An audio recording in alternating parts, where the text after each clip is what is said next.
दोस्तों, कहानी कुछ इस तरह है। एक गांव में एक ब्राह्मण रहा करते थे।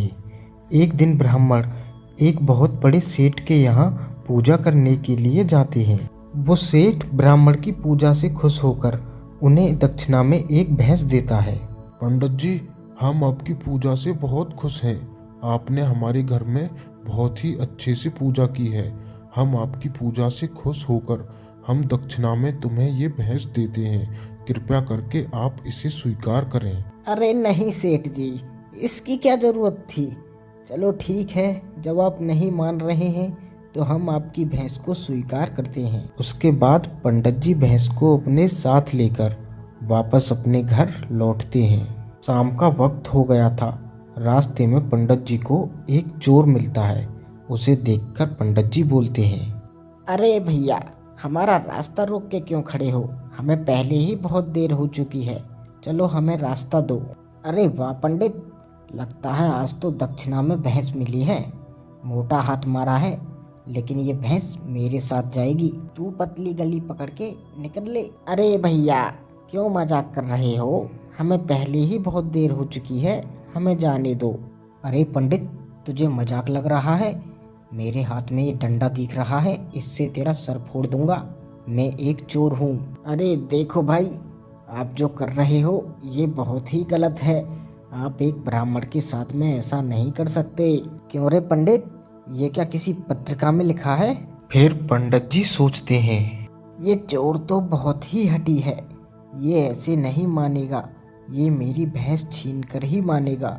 लेकिन मैं कहाँ इसे भैंस देने वाला हूँ। इसके हाथ में डंडा है, अगर इसने मार दिया तो। क्या रे ब्राह्मण, क्या सोच रहा है?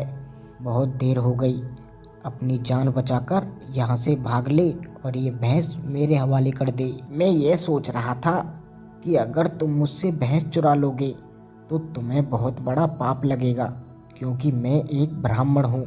हाँ, अगर बदले में मुझे तुम कुछ दो तो ठीक रहेगा।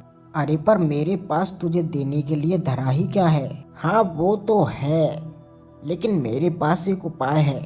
अगर तुम मुझे अपना ये डंडा दे दो और मेरी भैंस मुझसे ले लो तो तुम्हें पाप नहीं लगेगा। फिर चोर सोचने लगता है, अरे ये पंडित तो बिल्कुल ही बेवकूफ़ है।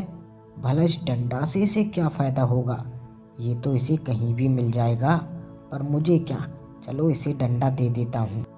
अरे वाह पंडित, क्या खूब उपाय है। ठीक है, ये लाठी मैं तुम्हें देता हूँ। क्या रे पंडित, अब तो लाठी भी मिल गई तुझे। चल निकल यहाँ से।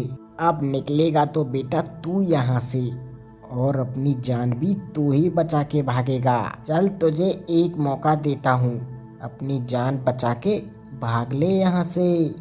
ये सब क्या है पंडित? जिसकी लाठी उसकी भैंस। क्यों बचुआ, अब भी समझ में नहीं आया क्या? तूने क्या सोचा था कि तू ब्राह्मण से इतनी आसानी से भैंस हड़प लेगा? चल निकल यहाँ से, वरना इस डंडे से तेरा सर फोड़ दूंगा।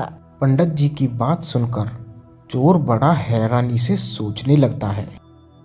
अरे बाप रे, ये पंडित तो बहुत तेज है। इसने मुझसे मेरी लाठी भी ले ली। लगता है मुझे यहाँ से चुपचाप चले जाना चाहिए, कहीं ये पंडित सचमुच मेरा सर ना फोड़ दे। उसके बाद वो चोर चुपचाप वहां से भाग जाता है। उसके बाद ब्राह्मण बोलता है, अरे बचुआ, भागता कहाँ है? ये भैंस तो लेता जा। अब क्यों लेगा?